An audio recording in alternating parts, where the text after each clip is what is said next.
Hey guys, everything new under the sun here. I want to do a bit of an update video on my Netgear Stora.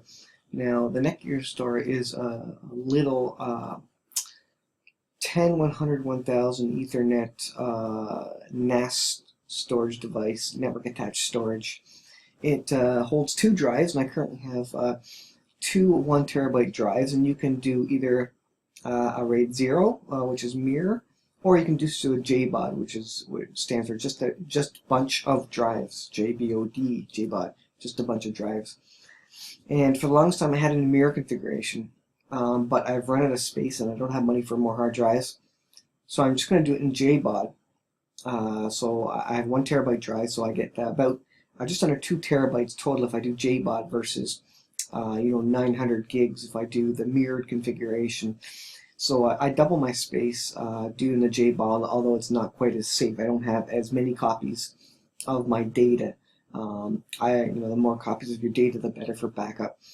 But as long as I have at least 2 copies, that is fairly safe. And I actually have 3 copies at all times. But if I was mirroring it, I'd actually have 4 copies the way I was doing it, because I was actually rotating 3 different 1 terabyte drives in my mirror configuration. I break the mirror, take a drive out, set it aside with all the data on it, stick in a new 1 terabyte drive, and it would sync up and mirror over, and then I'd effectively have 4 copies of all my data at all times.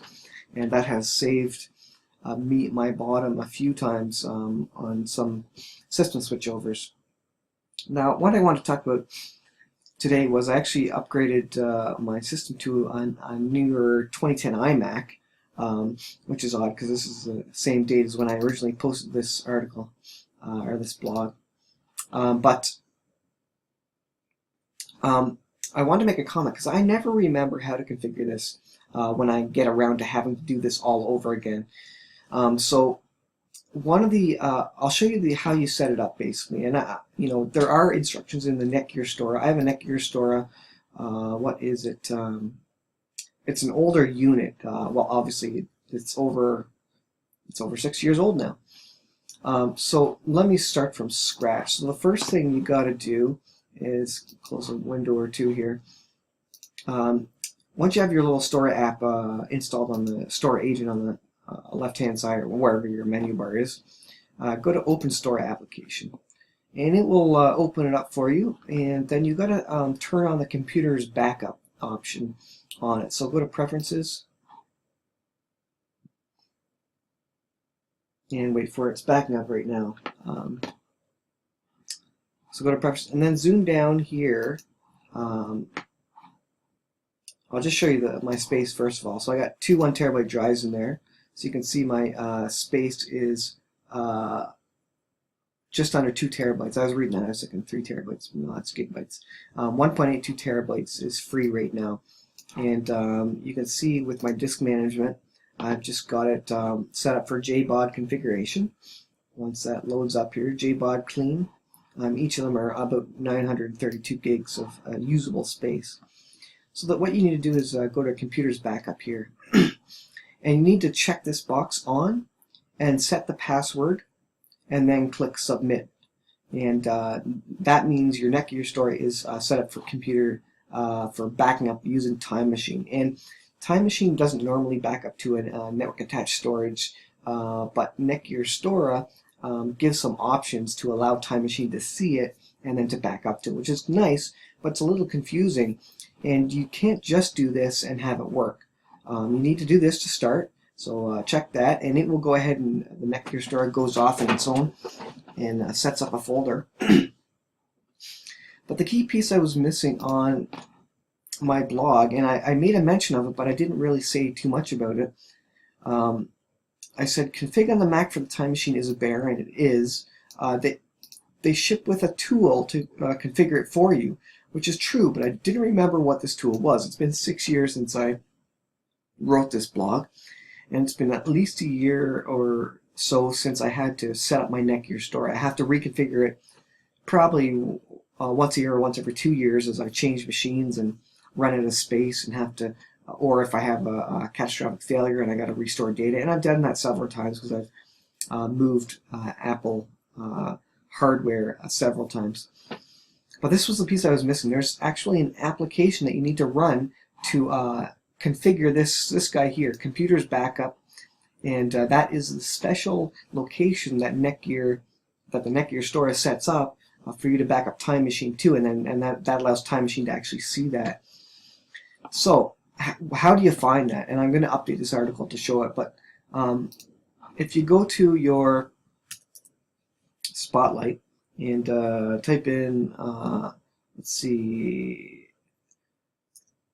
Stora, and it should return a bunch of stuff. And you see this folder, Stora Desktop Applications. You want to click that. And in Desktop Applications, there's this Computers Backup app.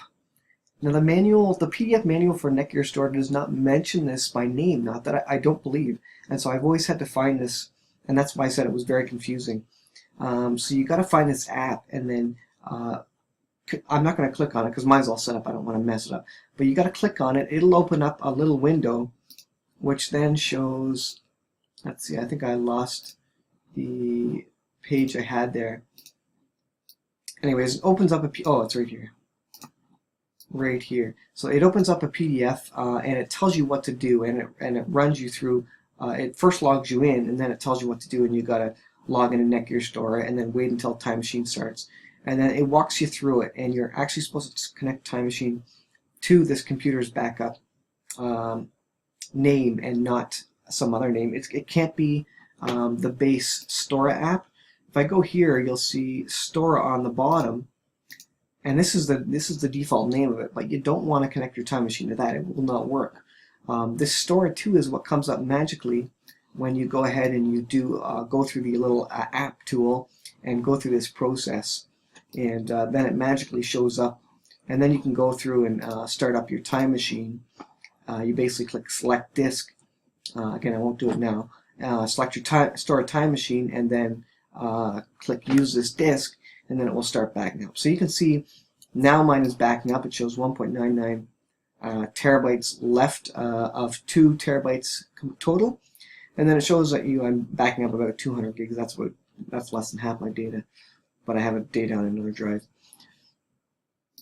and that's it. Now I'm going to let that run. That's probably going to be a 24-hour thing, but it was this piece that I was missing, so I'm going to update my blog post on that one so that we know where it is for next time, so that I know where it is for next time. And I just wanted to let everybody know, just in case you didn't know that, to save some confusion. While I'm at it, I'll just go over a quick review again of the Netgear Stora, and I've had it for over 6 years, and it has worked flawlessly. I have had 0 issues. I went through 5 Macs now, maybe, since I got the Stora. I'm not sure how many Apples I went through. A couple laptops and an iMac anyways, plus my wife's iMac, MacBook Pro. And so I've went through several Apple devices using the Netgear Stora. And like I say, for the life of it, I've used it in the mirrored configuration. I'm looking at it down here. It's sitting down here, connected to my router. So I actually do everything over Wi-Fi. I don't have it plugged into the 10100, 1000. The Ethernet jack, I find if I connect my iMac to the router and then have the data transfer through Ethernet, I find it locks up for some reason, and that's a network issue. It's probably my lousy Belkin router that's the problem, actually. The Netgear Stora is connected via 100 base T Ethernet to the Netgear, and then Wi-Fi from the Netgear. It's connected via Ethernet to the Belkin router, and Wi-Fi from the Belkin router to my iMac. That's it. So I spent about $300 on the unit plus hard drives. So I got 3 1 terabyte 7200 RPM 3.5-inch hard drives, and I really like it. Like I say, it's flawless. I should probably clean it out with some compressed air, but I've had no issues with it. It's always been there, and I've had a catastrophic failure or two. I've burned a couple of hard drives up, and I've been able to restore my Time Machine from it. I don't use it just for Time Machine as well. I use it for kind of just basic storage. but that's only when I'm in mirrored configuration. Now that I'm just doing JBOD, I'm going to have to keep a copy on my iMac and then allow the Time Machine to back it up to the Netgear Stora. Otherwise, I'm not conserving my actual backup. It's not a backup if it's only on one machine. Even if it's in multiple places on that one machine, it's got to be on 2 machines, and ideally it's in 3 locations. So I need to upgrade my hard drives in there. I'll probably the ideal would be to get 2 3-terabyte drives and mirror them, so I'd have total space of 3 terabytes, but mirrored, and so I'd have several copies of all my data. That would be ideal. So I love the RAID 1 config, the mirroring. I think I said it incorrectly before, RAID 0. Anyways, it's good disaster recovery, although I've never had a hard drive die on me, but if one did, that would be ideal. I did mention the JBOD config here, but originally my thought was it defeats the purpose of getting the dual drive unit. I could have just got a single drive unit and plugged it in via USB, and that would have sufficed. But I need the space right now, and we're getting another MacBook Air in the house, so I'm going to need even more space, although only 64 gigs for that one. But for now, due to lack of money, the JBOD config is gonna be fine for me. It's not gonna be the end of the world for a little while. Yeah, the config is a bear, and definitely make use of that app. That app is the key piece here, and I'm going to add that in here. When the Time Machine is not using the drive, it's not marked as a Time Machine drive. So yeah, the actual computer's backup goes away, and you don't actually see that anymore. It backs up fairly decently over Wi-Fi, although slow. Like you can see, I'm pushing 6 to 7 megabytes per second right now.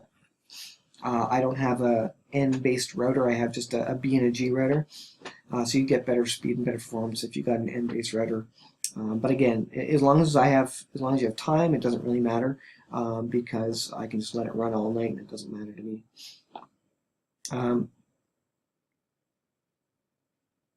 Blah blah blah. USB. Oh yeah, the USB in the front. There's a USB plug in the front, which I actually have a printer plugged into, which is kind of handy because that's the family printer.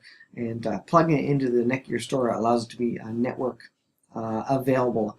Now you could share it off a machine, but I had a laptop and I didn't really want to have a printer plugged into the laptop all the time. That would defeat the purpose of its form factor. I do have an iMac now, so it would work better for that, but still, it's nice to have the printer plugged in, a network printer plugged in and accessible, and it gives it an IP and everything, so it kind of just sits it on the network for you instead of having to remember to make sure your computer's up if you want someone else to be able to share it from you. And it's quiet. It doesn't make a lot of noise. It's got one fan on the top. You can hear it if you're listening for it, but it's pretty quiet. I've never had issues with it. And once you get it configured, it just works. I've had no trouble with that. That's pretty much it. So the big key was the missing component to getting it configured again is really that little special app that adds that computer's backup folder and allows Time Machine to see it properly. I wasted about 2 hours trying to figure out what I was doing wrong, and I always go back to my own blogs actually to figure this out, because it's, if it's not a year, it's a couple of years in between when I have to reconfigure this stuff. So it's a long time in between and I forget everything. So I hope that helps the next guy. And Netgear has new units out, and I would definitely suggest them. The only thing that I would get better than this, I would probably go for have a striped array, a RAID 5. I don't recall the exact one, but anyways, to have enough drives, I think minimum for a striped array you need 3 drives. I could be wrong, but I would like a storage device where I could do striping and then kind of add hard drives, and it would just increase the space and it would just stripe across all of them, and that would be ideal, because then you could just add drives to the system, to the array, and not worry about the same size drive and all that kind of other stuff. So I think there's other better units that do that a bit more easily in terms of expansion. But again, for this, what it is, the sad thing about it is when I need to upgrade space, I'm going to basically throw out 3 terabytes of single terabyte drives just to get 3 terabytes in the end of a mirrored drive by way of 2-3 terabyte hard drive. So it's kind of a waste. So if I can stay within my 2 gig limit, it would be ideal if I could stay within my 1 terabyte limit, but I can't. I just got too much data now, and I've been putting it off too long to be able to store more stuff. But the 2 terabytes should be fine, and what I'll do is I'll probably copy it all to a single backup file on my 3rd terabyte drive as well. Or maybe you can get a real cheap FireWire or a USB 3.0 2 or 3 terabyte backup drive. They're pretty cheap. For $100 you can get a 2 or 3 terabyte drive. Plug it into the back of your machine, copy everything over, and then unplug it and put it in a box in the basement, and it'll just sit there and be a good archive of your data. So that's a good option if you don't want to do that. But I'll still likely upgrade to a mirrored configuration in here again, but for now I can't. So again, that's all I wanted to say. I just wanted to give you tips on it and tell you my review of it. They do have newer units, which are probably faster, better, more features. But this one works for me, and it's been a workhorse for sure. It's been sitting plugged in literally for 6 years straight. I never shut it off. I never have it auto shut off. It just sits there. When it needs to spin up the drives, it does, and you can hear them spinning up. So it does rest the drives, but otherwise it stays lit up 24/7, and I've had 0 issues after 6 years. So that's it, a bit of a review and a follow-up on the tips of the Netgear Stora. Thanks for watching. Please subscribe if you find this useful, and hope to see you on the channel and in the next video.